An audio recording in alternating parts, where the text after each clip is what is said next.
You think it's a game? 660 with Hip Hop Gamer. Yeah, so even when you talked about Master P earlier, I seen some old interviews where Master P was asked a question, and what he said, I think they asked like, hey, why do you still do music? Or either he just said it out the blue. I don't know if they asked the question or nothing, but I remember one interview Master P did where he was like, man, the main reason I still do music is because I get to market my new products. So whatever I'm promoting, whether it's a movie, so for me, I still make music because I love music, for starters, because I started out doing music in the church for God before I was making money for it. So the fact that I'm blessed and able to make money off of it, that's a blessing.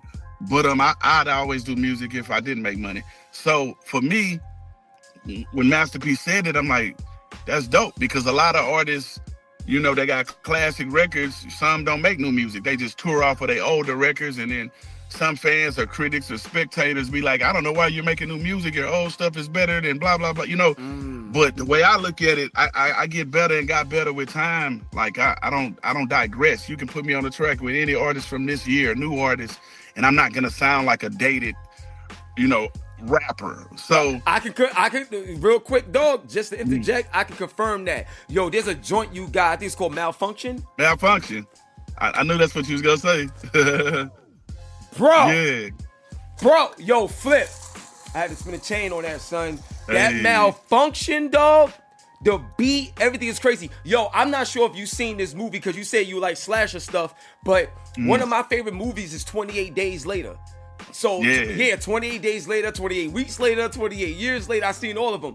But in that 28 days, when I heard the beat in Malfunction, it sounded something like I heard before, like the little it sounded like I heard it in like a horror movie before or something like that. But it had the scary feel to it, but it was rocking, son. And way y'all rap to that joint was hard, son. So like, yeah, man, you sound like you now, like it's crazy. Right, yeah. So, and I exercise, meaning like in real life, like physically and mentally.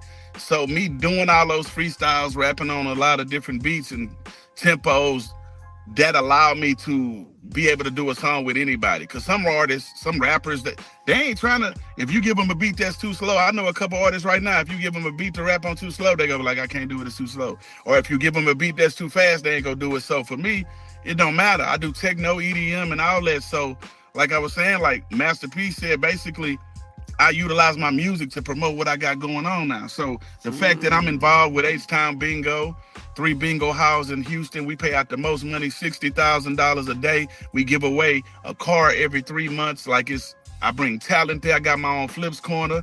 I got the bingo hall, a tattoo shop in San Antonio called Time Bomb, a jewelry shop in Austin called TJ Jewelry, acting, writing books, movies. I'm one of the owners of Exotic Pop.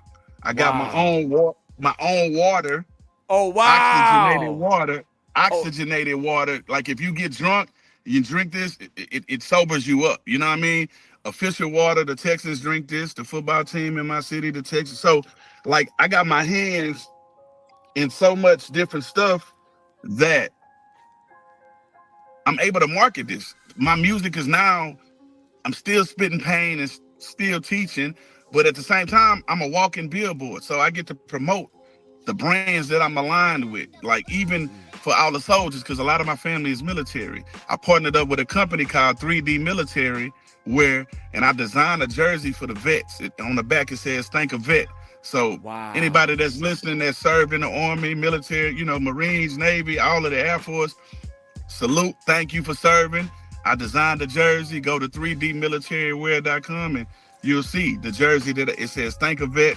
I designed it, brother. So I'm tied into a lot of different things outside of music. A lot of people thought Monopoly was a game. No, they were teaching us how life goes. Monopoly is basically how I live my life. Wow, bro.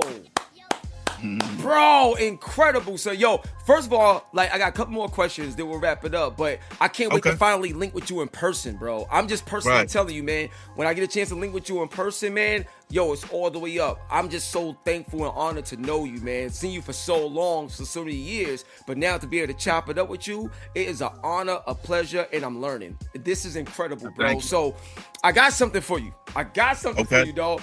You just mentioned, you know, the 3D military, right? So, shout out to my man, the legend himself, the talk show host, Montel Williams. So, Montel Williams, you know, he's a vet as well, and I'm working with him on a lot of stuff. He has his own show called Military Makeover. But also, shout out to my family over at August Interactive, because they, my homegirl Kristen and Sarah and all of them over there, you know, my man John and Chris and stuff, they have the Military Esports League. Crazy. So now we got like veteran gamers, and we helping veterans getting their doing a makeover of their life, their houses, so they can live better, community supporting them.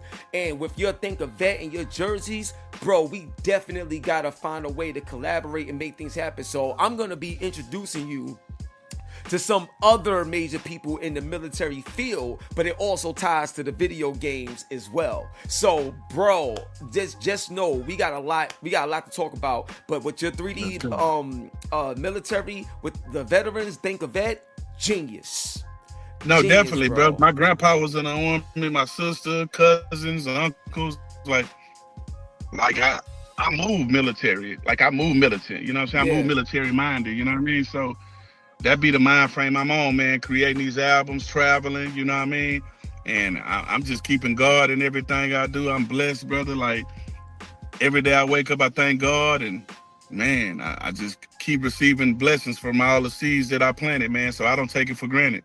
Yeah, nah, absolutely, man. And that's what I love, your energy, bro. Like, for real. And I'm going to tell you this, man, like, with this next question, it always gets a little personal with me because I care. So one of my main questions to you, bro, is what was a moment in your life where you felt like you was at your lowest and things couldn't get any worse, but you managed to find strength in that moment that allowed you to be the legendary Lil Flip today?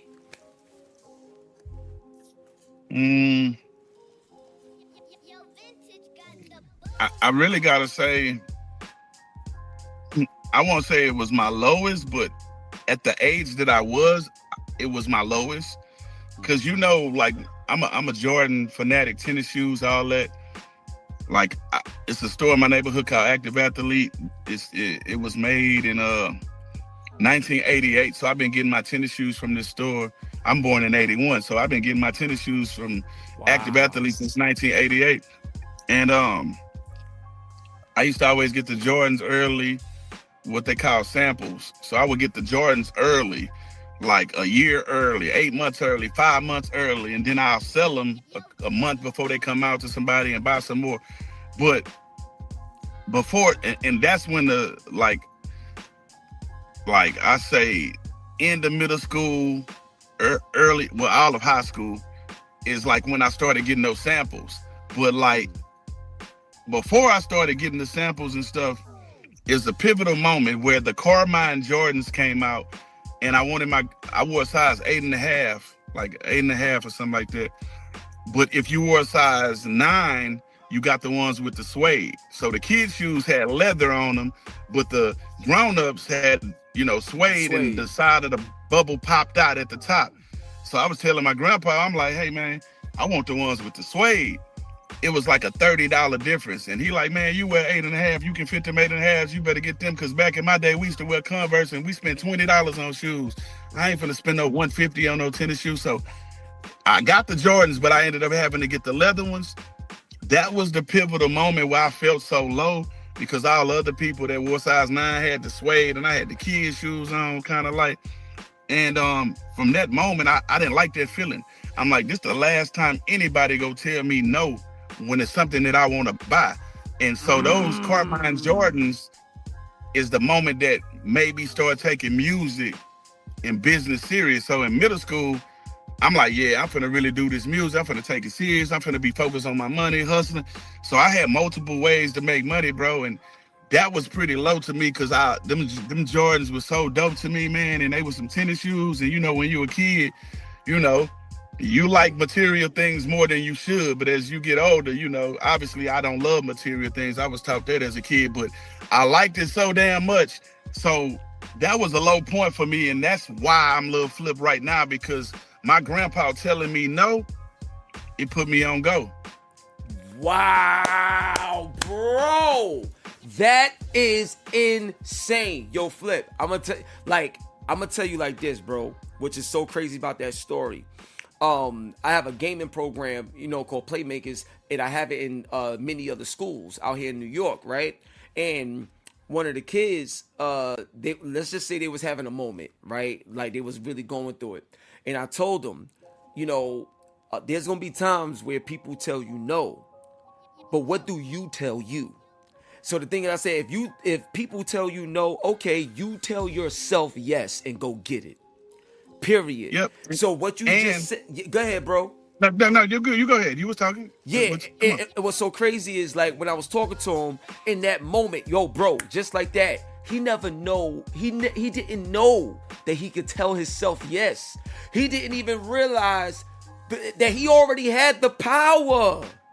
And that's be the hustle. Like a lot of times you hustled out of your own opportunities in life and situations because what everybody else say is over what you say of yourself. And it's crazy to me. But that changed them in that very moment. And hearing what you said when your grandfather told you no, and that put you on go, look at you now. You never stop. Consistency. You're amazing, bro. That was powerful. Thank you, brother. But go ahead, bro. Thank you, brother. And I was just gonna say sometimes people will tell you no just to see your reaction. Because a lot of people they show their true colors like when you tell, you know how the saying go, people they forget the 100 times you say yes, but they remember the one time you say no. Yep. So sometimes a person will tell you no just to see how you handle it, just to see if you deserving of the blessing, you know what I mean? So, you know, you got to be mindful of that, man. But yeah, I come from a great family, man, that taught me a lot between my grandparents, my mom, and my dad. And man, it's a lot of the wisdom that I be teaching and putting in my music is from what I learned. I was raised by my grandparents, older people. So, you know, when you're raised by older people, you go learn some things and be light years ahead of people your age. So I always was hanging with older people. I never really hung with people my age like that. You know what I'm saying? Wow, that's interesting, man, because the way you spoke like about hanging out with the older people, my grandmother's who taught me how to play video games, bro. Like, that's so crazy to me, like, that you said what you said. Like, there's a lot that we got in common. This is unbelievable, man. So, for the final question, bro, like, to wrap this up, man, with this particular project, Fear of Going Broke,